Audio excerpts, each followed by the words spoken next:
আর গীত সংহিতা অধ্যায় 27 সেখানে 4 পদে আর ঈশ্বরের দাস দাউদ এইভাবে বলছেন, প্রভু পরমেশ্বরের কাছে আমি জানিয়েছি শুধু একটি আবেদন, তারই সন্তানে আমি থাকব নিয়ত, যেন প্রভুরই ভবনে আমি বাস করি ও জীবন, যেন দু চোখ ভরে দেখি তার মোহন রূপ, যেন তার মন্দিরে তারই করি দেন।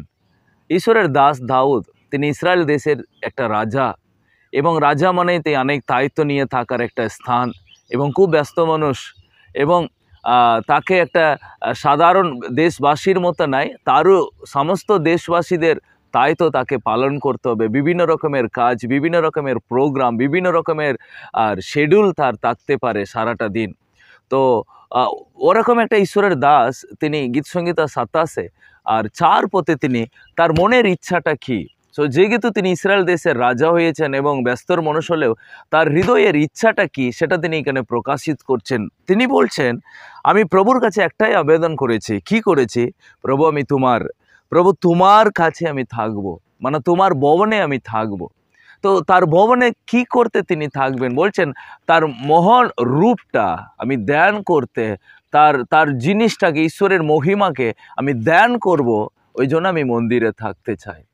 একটা ঈশ্বরের দাস এবং তিনি একটা ইসরায়েল দেশের রাজা হয়েও তার কত মানে মনের ভিতরে তার ডিপ হৃদয়ে তার ইচ্ছাটা কি, আমি প্রভুর কাছে থাকবো, প্রভুর ভবনে থাকবো এবং প্রভুর বিশ্বটাকে আমি ধ্যান করব এবং আমি তাকে আরও বেশি জানবো। সো প্রিয়, আজকাল মানুষ নিজেকে না অনেক জিনিসটা খুব তারা চাইছে।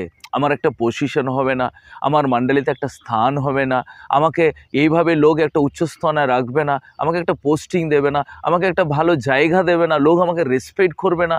তো নিজের একটা স্থানের জন্য লোক ছুটাছুটি করছে, নিজের একটা স্থান পাওয়ার জন্য লোক ঘুষ দিচ্ছে, নিজের একটা জায়গা পাওয়ার জন্য দল বানাচ্ছে, তাও মণ্ডলীতে হোক, মণ্ডলীতের বাইরে হোক। কিন্তু মণ্ডলীর বাইরে তারা অবিশ্বাসী করছে, কিন্তু মণ্ডলীর ভিতরে আজকে যদি আমরা এরকম মনোভাব নিয়ে যদি থাকি, তাহলে অবশ্যই আমরা প্রভুকে আমরা হারিয়ে ফেলবো। প্রিয়, কিন্তু দাউদ উচ্চ স্থানে থাকার একটা রাজা হয়েও তার মনের ইচ্ছা এটাই, আমি প্রভুর ভবনে থাকবো এবং প্রভুকে জানবো।